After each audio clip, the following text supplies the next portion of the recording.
कविलाई अनुरोध छन्द शार्दूल विक्रीडित स्रष्टा आत्माराम न्यौपानेज्यूको कविता।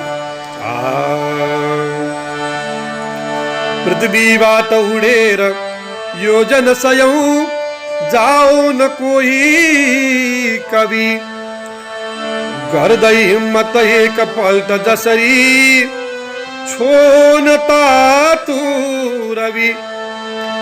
के लेख्छौ कविता सधैँ घर बसी, मात्रै धराधामका पाऊँ पढ्न सुरम्य भव्य रचना यस्तै नयाँ कामका।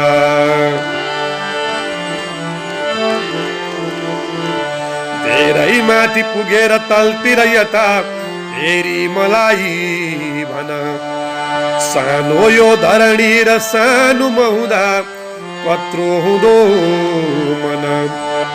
यो धरती यसरी खनन नगरी घुम्दै गरेको क्षण, देख्दा हौ अनि भोलि परिश्रमले झन् आउने ती दिन, झन् आउने ती दिन।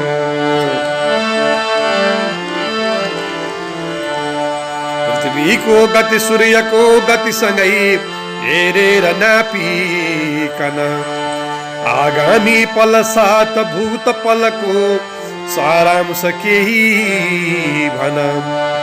ब्रह्माको दिन एक बिच कसरी जानेर जम्मै भन। आत्माको अमरत्वको समयको बाटो छ कस्तो भन, बाटो छ कस्तो भन। झरनाका हिमतालका रङका डाँफे चराका कुरा, आफै लेख्छु म प्रेमका विरहका पढ्छन् ससाना भुरा।